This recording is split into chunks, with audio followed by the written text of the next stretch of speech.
One topic that we talk about a lot here is authenticity, where I've defined this more than once that authenticity simply means you walking comfortably in your own skin, like you being your most evolved self.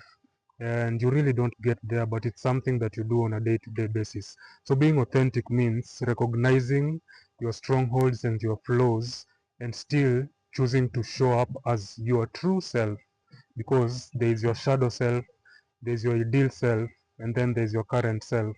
Your authenticity basically is what makes you unique, what makes you stand out, maybe out of a crowd, what differentiates you from everyone else. Yeah. So if you are just like everyone else, then you are not being yourself. You are living in the shadows, and the actual or your actual responsibility as a human is to show up as yourself, because you are here for a reason. Your reason is not independent or individual. It's to do something for the collective. You might have the solutions to problems that are facing someone or some people in a very different geographical location. So through you showing up as yourself and being in the present moment to receive the correct downloads or thoughts that are going to inspire you to act towards inventing or creating something that in turn is going to solve a problem, that in turn is going to generate wealth for you. That's the truest path or formula of wealth creation. But of course, we all know what's happening. It's upside down. We've been conditioned or programmed to believe that you're supposed to at least do something, get busy, do something that is going to generate some sort of revenue for you, which is going to sustain your life. When you purely show up for yourself, then you are living on survival mode, and you can only be safe for so long. Something is bound to happen, because um, even in the present moment, bad things are already happening. Your vibration determines the kind of experiences that you get in life. If you're low vibrational, then you get similar experiences that keep you in survival instinct. When you're high vibrational, you get similar things that keep you um, in a receptive state, which is a problem solving state, which I was just explaining to you. You're going to generate wealth when your mindset is switched to abundance versus scarcity.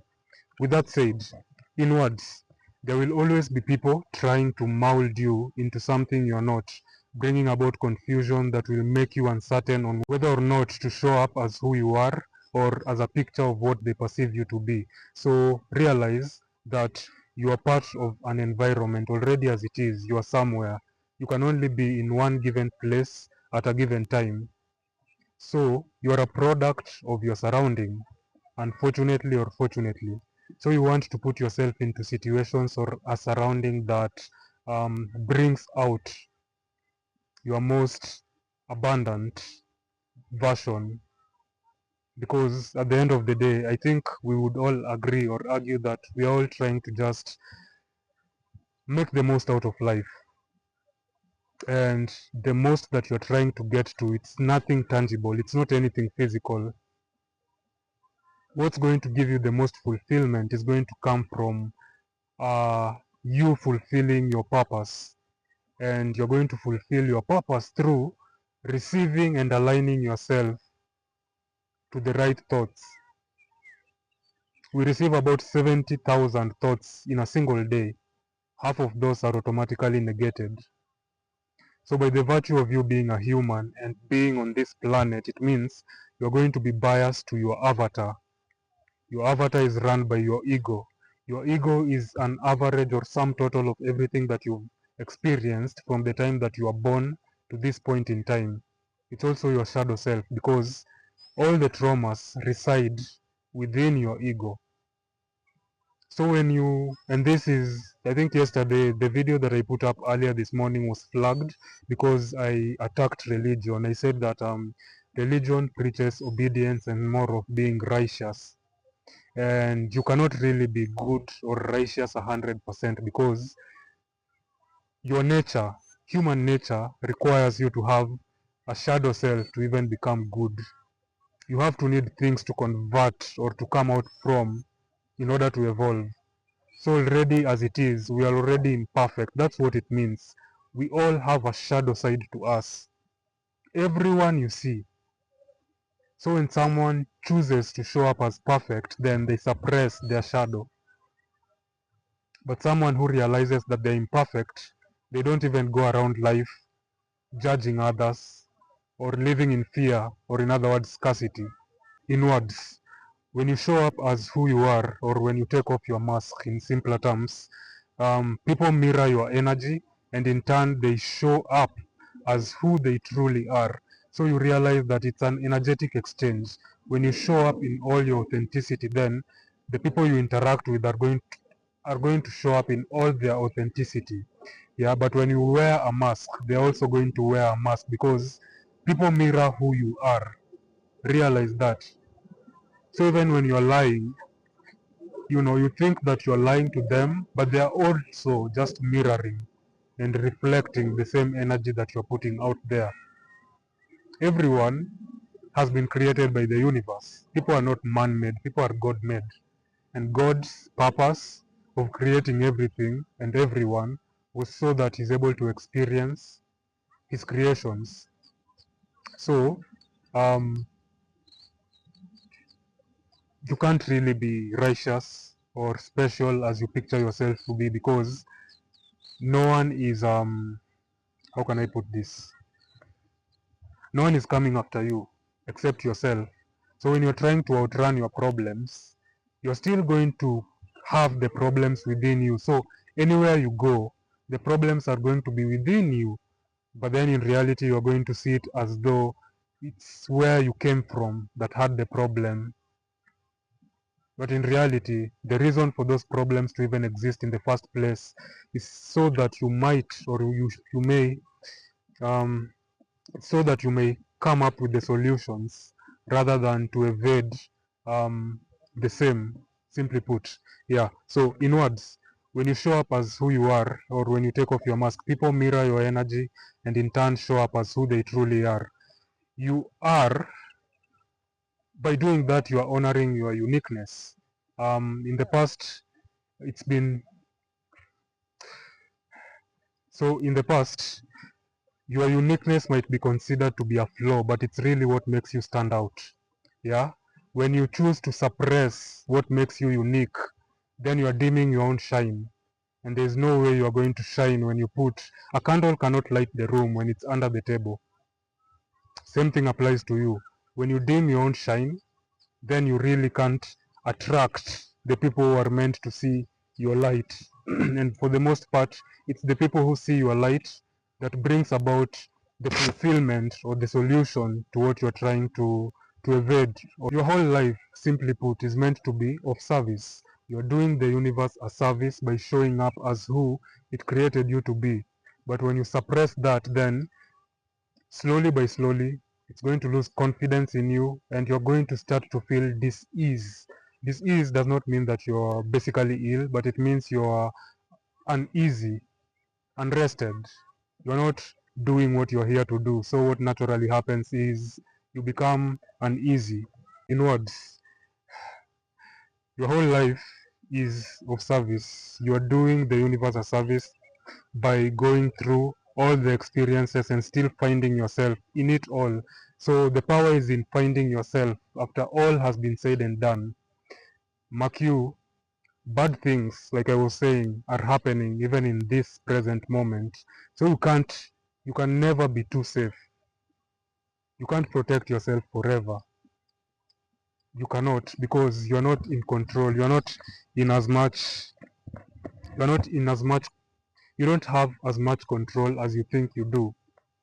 And through realizing that, you're going to let go of control and step into your authority by being who you are meant to be in this lifetime. Self-worth or self-esteem issues come up when you're looking for yourself outside of yourself, more like seeking validation. That's what looking outside means.